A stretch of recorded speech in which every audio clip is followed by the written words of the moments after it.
Hello' everyone, অসমীয়া ৰান্ধনীশাললৈ পুনৰবাৰ স্বাগতম জনাইছোঁ। আজি আপোনালোকৰ মাজলৈ অন্য এটি ৰেচিপি ভিডিঅ' লৈ আহিছোঁ।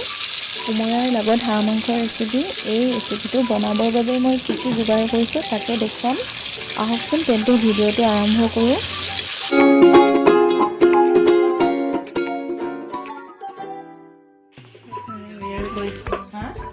কোমোৰাৰ লগত হাঁহ মাংস বনাবৰ বাবে প্ৰথমে মই কোমোৰা এটুকুৰা এইটো আকাৰত এনেকৈ কাটি লৈছোঁ। লগতে আলু দুটা কাটি লৈছোঁ। এয়া কেঁচা ধনিয়া অলপ লৈ লৈছোঁ। পিঁয়াজ 3টামান মিহিকৈ কাটি লৈছোঁ। জলকীয়া 4-5টামান মিহিকৈ কাটি লৈছোঁ। আদা নহৰু একেলগতে খুন্দি লৈছোঁ। লগতে এয়া সৰু চামুচেৰে জিৰা এচামুচ, ধনিয়া এচামুচ লৈ লৈছোঁ। আৰু এয়া হাঁহৰ মাংস 800 গ্ৰামমান লৈ লৈছোঁ। এয়া মই জুইত কেৰাহীখন পাতি লৈছোঁ আৰু লগালগ তেল দিয়ে দিছোঁ। কেৰাহীখন গৰম হৈ আছিলে, যিহেতু জুইত বনাইছোঁ সোনকালে গৰম হৈ গৈছে। এয়া তেল গৰম হৈ ধোঁৱা ওলাই আছে। এতিয়া মই ইয়াতে কাটি লোৱা পিঁয়াজখিনিও দি দিম। পিঁয়াজখিনি দি হোৱাৰ পিছত অলপ লৰাই লৈছোঁ। এনেকৈ অলপ সময় লৰাই ভাজি থাকিম। অলপ ৰঙচুৱা হোৱালৈকে পিঁয়াজখিনি ভাজি লোৱাৰ পাছত ইয়াতে কুটি লোৱা জলকীয়াখিনিও দি দিম। এয়া জলকীয়াখিনি দি দিছোঁ। কেঁচা জলকীয়াখিনি দি আকৌ 2 মিনিটমান সময় ভাজি থাকিম। 2 মিনিটমান ভাজি লোৱাৰ পাছত খুন্দি লোৱা আদা নহৰু বটাখিনিও দি দিছোঁ। আদা নহৰুখিনি দি হোৱাৰ পাছত এনেকৈ 5-6 মিনিটমান সময় লৰাই থাকিম, যাতে পিঁয়াজখিনিৰ সৈতে আদা নহৰুখিনি ভালদৰে মিলি যায়। 5-6 মিনিটমান ভালদৰে ভজা গৈ ইয়াৰ কেঁচা গোন্ধটো নাইকিয়া হোৱাত এতিয়া ইয়াতে হাঁহ মাংসখিনি দি দিম। এয়া মাংসখিনি দি দিছোঁ। মাংসখিনিত মই একো মছলা সানি লোৱা নাই, যিহেতু মই খৰিত বনাইছোঁ। খৰিত বনোৱা টেষ্টটোৱে বহুত বেলেগ।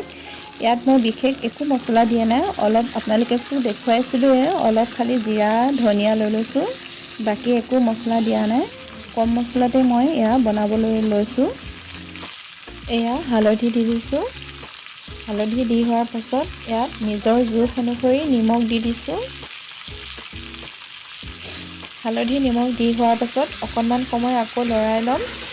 এনেকৈ অলপ সময় মূৰে লৰাই থাকিম। হালধি আৰু নিমখ দি হোৱাৰ পাছত 5 মিনিটমান সময় ভাজি লোৱাৰ পাছত মই ইয়াতে সৰু চামুচেৰে এচামুচ ধনিয়া দি দিম। এয়া ধনিয়া দি দিছোঁ। ধনিয়া দি হোৱাৰ পাছত আকৌ এচামুচ জিৰা দি দিছোঁ। এয়া জিৰা হয়। জিৰা ধনিয়াখিনি দি লোৱাৰ পাছত আকৌ অকণমান সময় লৰাই থাকিম, যাতে জিৰা আৰু ধনিয়াখিনি মাংসৰ সৈতে ভালদৰে মিলি যায়। পিছত ঢাকোনখন দি দিছোঁ। এনেকৈ 1-2 মিনিটৰ মূৰে ঢাকোনখন উঠাই অলপ সময় লৰাই থাকিম, যাতে মাংসখিনি কেৰাহীত লাগি নাযায়। এয়া চাওক, মাংসখিনি ভালদৰে ভজা গৈছে আৰু মাংসৰ পৰা তেলটো এৰিছে। এতিয়া মই ইয়াতে কাটি লোৱা কোমোৰা আৰু আলুখিনি দি দিম। এয়া কোমোৰাখিনি দি দিছোঁ। কোমোৰাখিনি দি দিলে কি হয়, ইয়াৰ পৰা যিটো তেল ওলাইছে সেই তেলখিনি বহুত ধুনীয়াকৈ শুহি লয়। সেইটো কাৰণে সাধাৰণতে কোমোৰাটো দিয়া হয়। আৰু হাঁহে কোমোৰাই বুলি আমাৰ অসমীয়াত এটা পুৰণি কথা আছে। এয়া কোমোৰা আৰু আলুখিনি দি হোৱাৰ পাছত এনেকৈ অকণমান সময় ভাজি থাকিম। ভাজি পিনি ঢাকোনখন লগাই দিম। এনেকৈ 2 মিনিটৰ মূৰে ঢাকোনখন উঠাই লৰাই থাকিম।